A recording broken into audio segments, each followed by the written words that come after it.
Heureux de vous retrouver dans ce numéro du Talk Afrique réalisé en Côte d'Ivoire. Aujourd'hui, nous parlerons de cybercriminalité. Depuis quelque temps, le pays souhaite mieux contrôler l'identité des abonnés de téléphonie mobile, mais surtout d'Internet. Plusieurs dispositions ont été prises à cet effet pour en finir avec l'insécurité, mais surtout, encore une fois, avec la cybercriminalité. Et pour aborder ce thème, je reçois aujourd'hui deux invités. Maître Abdou Sarr, avocat à la Cour d'appel, consultant en droit du TIC. Maître, bonjour. Bonjour. Merci d'être avec nous.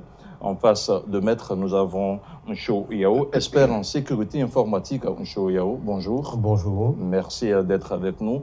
Avant de rentrer dans le vif du sujet, je vous propose de suivre ce reportage.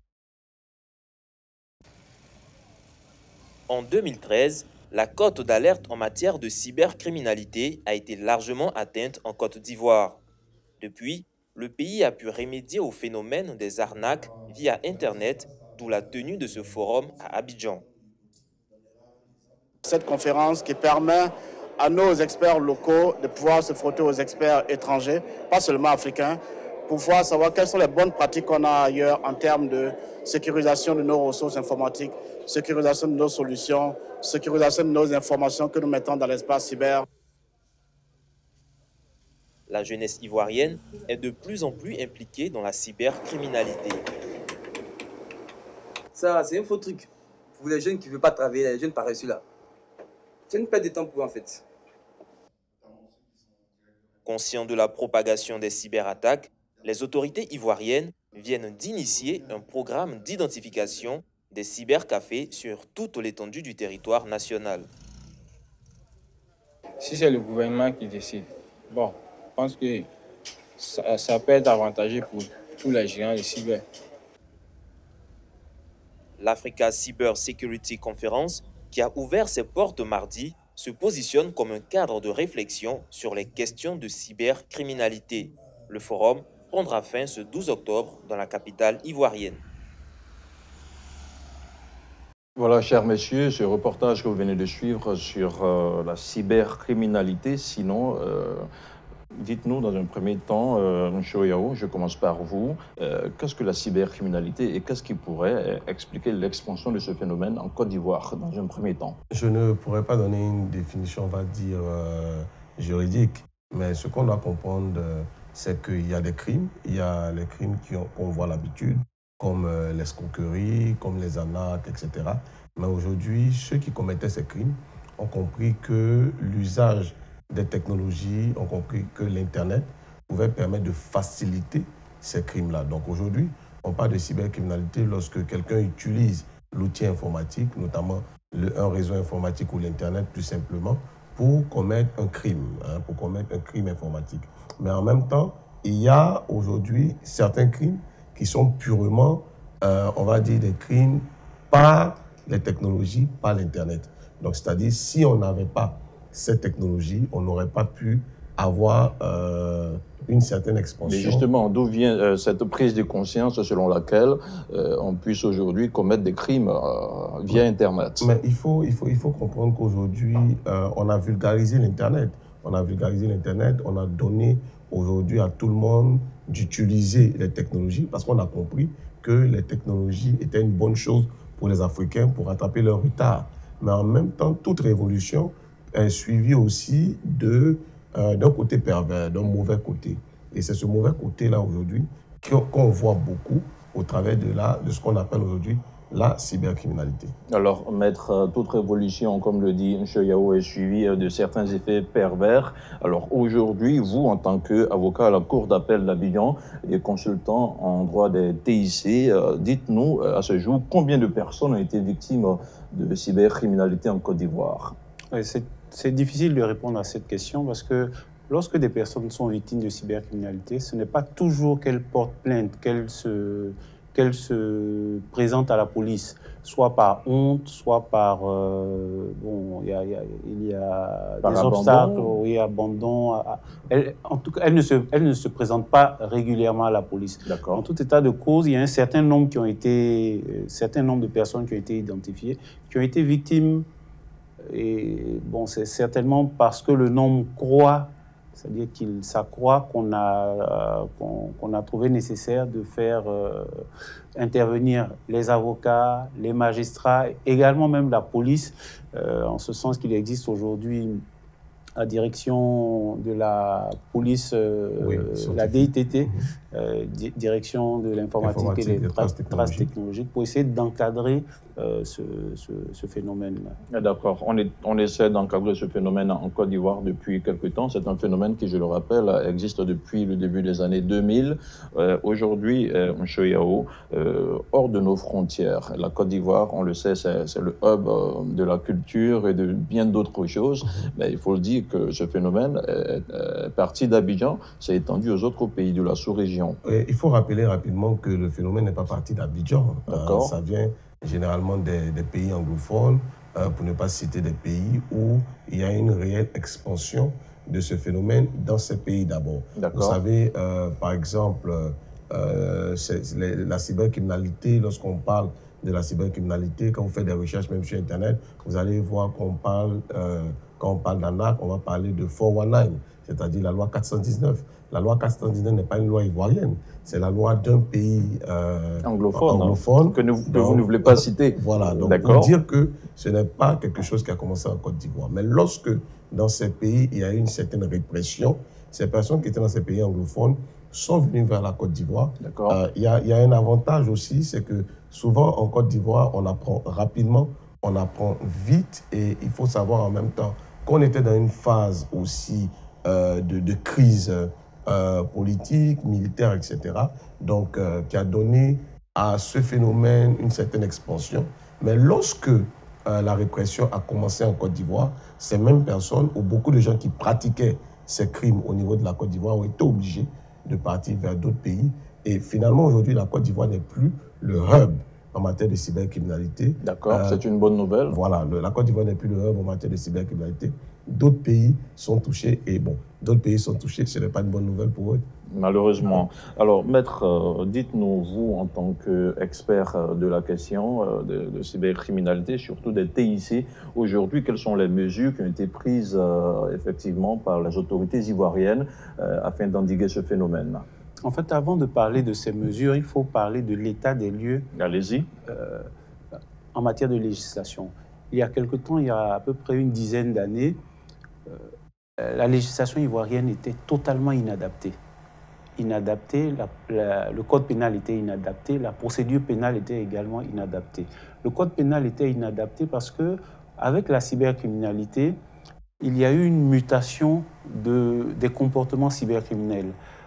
Avant, lorsqu'on voulait voler, entre guillemets, ou bien commettre une infraction, on avait besoin d'un contact avec la victime. Soit on l'attrape, on la violente, et c'est ce contact physique qui nécessitait une matérialité que notre législation avait pris en compte. Alors qu'avec la cybercriminalité, il y a eu une évolution. C'est un contact virtuel, on va dire. Non, avant, c'était un contact physique. Mais avec la cybercriminalité, effectivement, on a un contact virtuel, on n'a plus de contact matériel. Pour voler, on avait besoin d'attraper un portefeuille, soustraire de l'argent.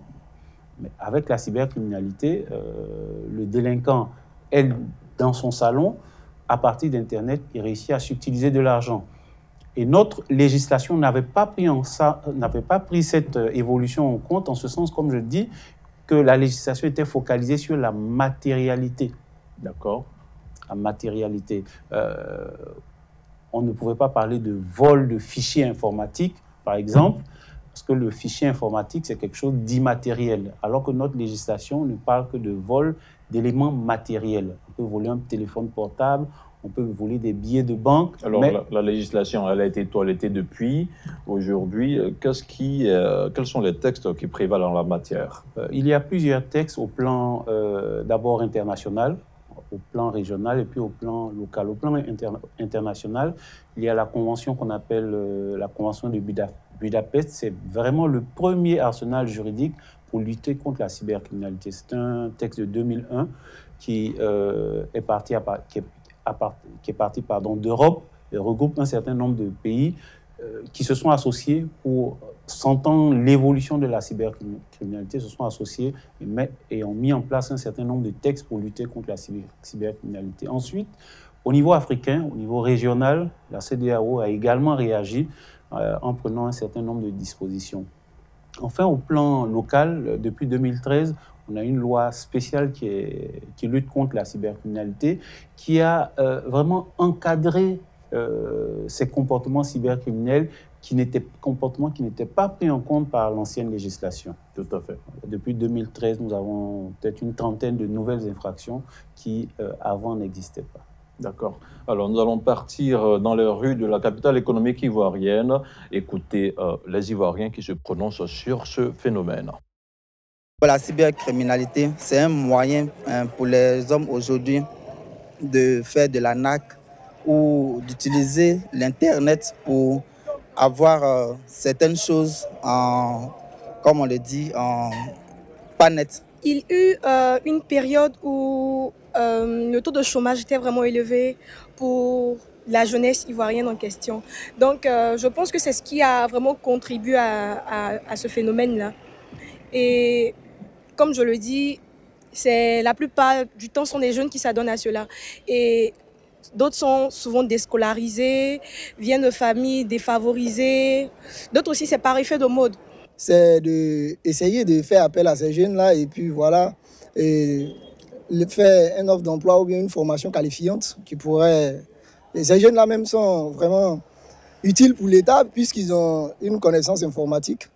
Et voilà quoi, l'État peut les employer et eux-mêmes ils peuvent arrêter le fléau. Maintenant, il y a police cybercriminalité qui les prend souvent. Donc, ça va servir de leçon aux autres pour arrêter et puis fournir des fois aller à l'école, mais chercher à faire un métier pour avancer dans la vie. Actuellement, ce que moi je vois sur le terrain, l'État essaie de les arrêter. Il essaie de les arrêter ou de les coincer, mais ce n'est pas trop la solution. Ce n'est pas ça la solution. On doit les encadrer, ajouter un plus, les former encore pour leur montrer que ce n'est pas un métier pour escroquer. On peut faire ça pour protéger. On peut faire ça pour protéger les entreprises de tout ce qui est cyberattaque. Voilà, chers messieurs, vous venez de voir ce reportage, sinon la réaction de l'Ivoirien lambda vis-à-vis de ce phénomène que représente la cybercriminalité. Ncheyao, réaction. Oui, déjà, on voit que tout le monde, il y a quelques années, quand vous demandez cybercriminalité, personne n'arrivait à répondre. Personne ne savait réellement ce que c'était. Aujourd'hui, tout le monde essaie de donner une réponse. Tout le monde sait que c'est lié à l'outil informatique. Tout le monde sait aussi que, en fait, l'État a pris des dispositions. Comme Maître Sarah le disait tout à l'heure, il y a le cadre légal aujourd'hui. Avant, il y avait une parole qui était toujours donnée, c'est qu'il y avait un vide juridique. Aujourd'hui, on ne parle pas de vide juridique, comme il a dit, il y a des lois. On a vu tout à l'heure, quelqu'un a parlé d'une police spécialisée. Aujourd'hui, la Côte d'Ivoire a une police spécialisée dans le domaine. Donc, quelqu'un qui est victime d'actes cybercriminels ne va pas porter plainte dans un commissariat normal. Il se rend à cette plateforme qu'on appelle la plateforme de lutte contre la cybercriminalité. La PLCC, c'est ça? Oui, la PLCC, où vous avez des experts, où vous avez aussi des policiers. Donc, vous avez des personnes qui sont capables de conduire une enquête technologique, une enquête informatique. Donc, ils sont capables de répondre à toutes sortes de questions. Donc, tout à l'heure, Maître le disait, beaucoup de gens ne portent pas plainte. Mais souvent, ces gens ne portent pas plainte parce qu'ils ne savent pas qu'il y a une police spécialisée.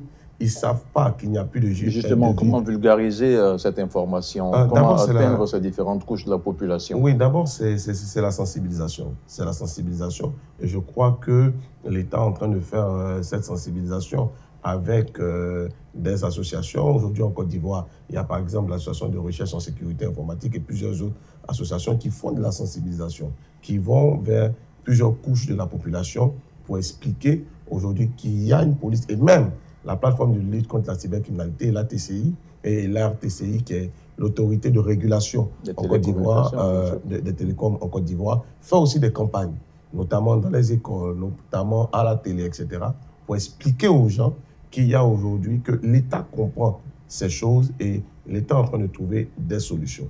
En même temps, on l'a dit, en plus de tout cela, aujourd'hui, il y a cet organisme que j'ai l'honneur de diriger au niveau de la Côte d'Ivoire, mais au niveau sous-régional, qui permet en fait à des jeunes qui s'adonnait, on va dire, à la cybercriminalité, de comprendre aujourd'hui que des entreprises, que des peuvent les employer, c'est ça? Peuvent les employer, peuvent les D'accord. former, peuvent les employer.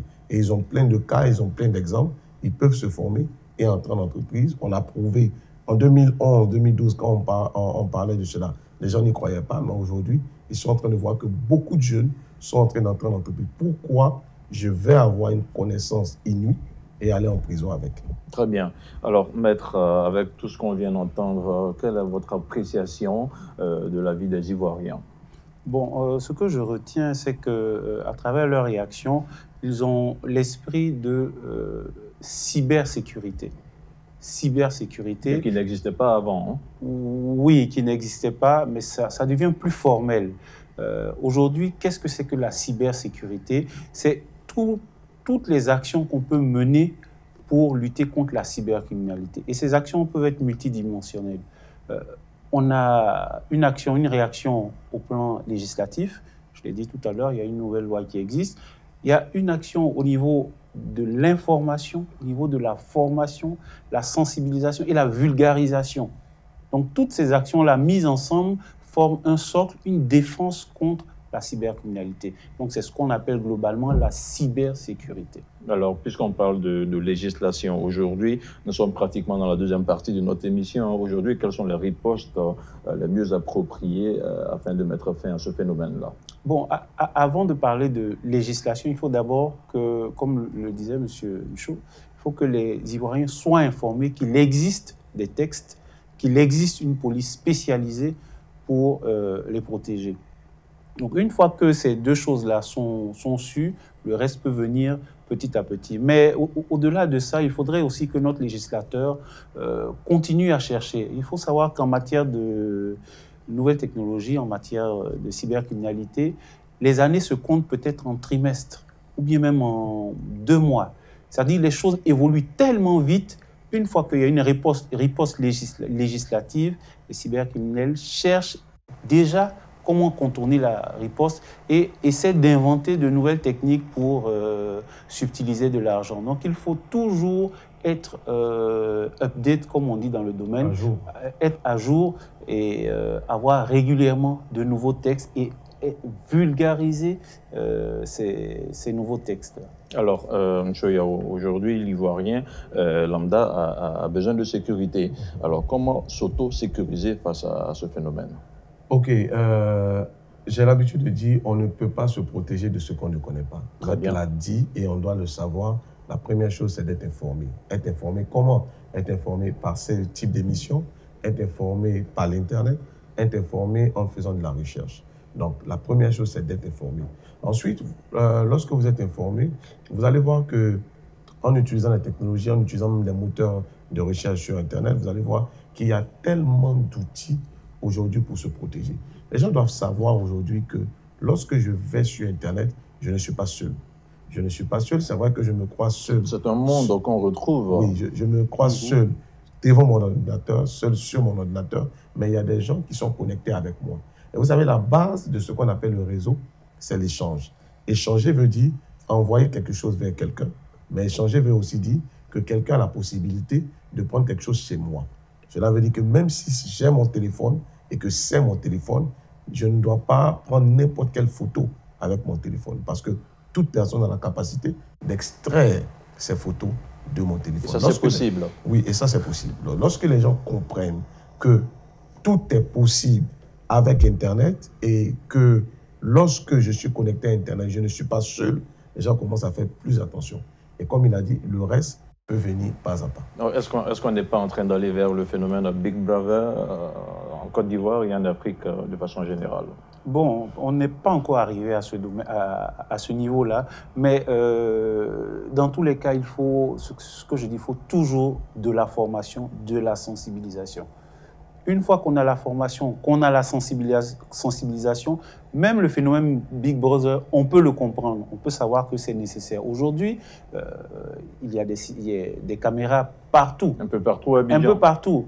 Il y a 10 ans, on ne l'aurait pas compris. On aurait penser que c'est de l'intrusion dans notre vie privée. Est-ce que ce n'est pas le cas? Non, ce n'est pas le cas. C'est quand même limité. C'est dans des espaces publics. Ce que je veux dire, c'est qu'il y a 10 ans, même ces caméras dans des espaces publics aurait été comprise l'installation aurait été comprise différemment. Mais aujourd'hui, on sait que c'est pour notre sécurité. Ça rentre toujours dans la stratégie de cybersécurité. D'accord. Alors, sur le plan régional, sinon sur le plan africain, qu'est-ce qui est fait à proprement dit pour lutter contre le phénomène? Donc, comme je l'ai dit, au niveau de la CEDEAO, il existe des textes qui, en fait, ont été repris par la Côte d'Ivoire.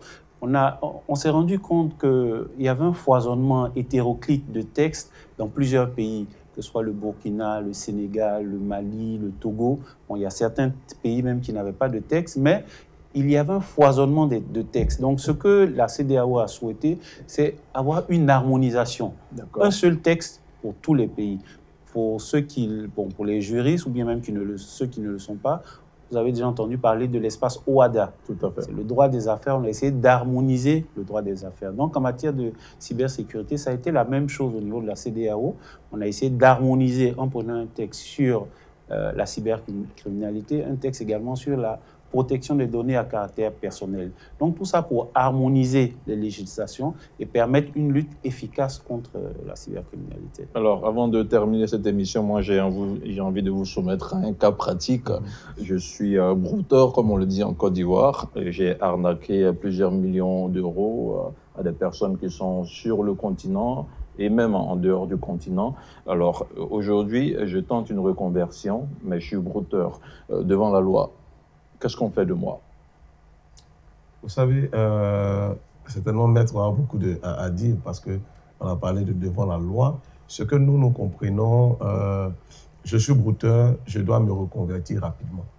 Je dois me reconvertir rapidement parce qu'aujourd'hui, le dispositif est tel que celui qui continue à commettre des actes cybercriminels se fera tôt ou tard attraper, se fera tôt ou tard saisir. Même s'il change régulièrement d'ordinateur, il change de machine. Même s'il change régulièrement d'ordinateur. Vous savez, aujourd'hui, dans le système international, on a des formations de piratage informatique. On a des formations de pirate informatique. Je suis pirate informatique certifié. J'ai la certification américaine dans le domaine. Donc, nous formons, par exemple, des unités de police. Donc, vous avez aujourd'hui des gens qui sont dans la police qui comprennent les mêmes choses que ceux qui sont pirates informatiques ou ceux qui sont cybercriminels. Donc, si je suis cybercriminel, il faut que j'arrête rapidement, sinon je me ferai attraper. Alors, maintenant, ce que je dois comprendre, si quelqu'un porte plainte et que je me retrouve devant les tribunaux, je devrais forcément répondre. C'est pourquoi nous disons, si j'ai des connaissances aujourd'hui, mieux vaut que je commence à mettre ces compétences-là au service des entreprises. Alors, maître, je suis cybercriminel, comme on dit, brouteur en Côte d'Ivoire. J'ai arnaqué des dizaines de milliers de personnes et autres. Aujourd'hui, je décide d'arrêter. Qu'est-ce qu'on fait de moi? On me jette en prison, on me propose une reconversion. Qu'est-ce qu'on fait de moi, maître? C'est la question. Vous ne vous êtes jamais fait arrêter? Jamais. Voilà. Bon, si vous ne vous êtes jamais fait arrêter, bon, vous êtes passé en personne n'a porté plainte contre moi. Et personne n'a porté plainte contre vous. Comme le disait monsieur, une chose, c'est de vous mettre à la disposition des structures spécialisées, mettre votre savoir à la disposition de ces structures. Malgré tout ce que j'ai fait. Dans le cadre de formation. D'accord. Parce qu'aujourd'hui, l'élément essentiel, c'est la formation pour la connaissance. Même nous, dans notre domaine juridique, que ce soit les magistrats, les avocats, les huissiers, les notaires, beaucoup ne sont pas outillés face à ce phénomène. S'il y a quelqu'un qui peut leur dire comment ça se passe techniquement, et maintenant, on pourra le transcrire du point de vue juridique. Vous pourriez aider éventuellement les juristes à rédiger les lois. Aujourd'hui, il y a de nouvelles formes de cybercriminalité. Pour arnaquer un téléphone, voilà comment on fait. Donc, les juristes essaient de trouver la riposte. D'accord. Alors, nous sommes pratiquement dans les derniers instants de cette émission. Votre mot de fin, Ncho Yao. La place très rapidement. Oui, la place de celui qui maîtrise les technologies, la place de celui qu'on appelle le hacker n'est pas en prison. Très bien. Beaucoup deviennent cybercriminels parce qu'ils se disent que c'est la seule solution.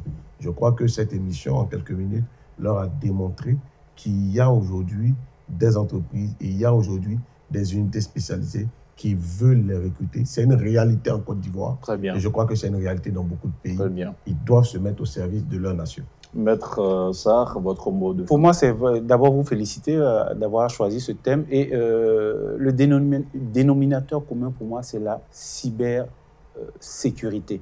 Très bien. Intégrer la protection, la légalité à la protection, la formation, l'information à la cybersécurité. Merci, Maître Abdou Sarr. Je rappelle que vous êtes avocat à la Cour d'appel à Abidjan et consultant en droit des TIC. Merci d'avoir été avec nous. M. Yao, merci également. Merci. Vous êtes un spécialiste en sécurité informatique. Merci d'avoir été avec nous. Voilà qui referme ce Talk Afrique porté sur la cybercriminalité. Merci à vous tous qui l'avez suivi et l'information continue sur Médien TV Afrique. Bonsoir.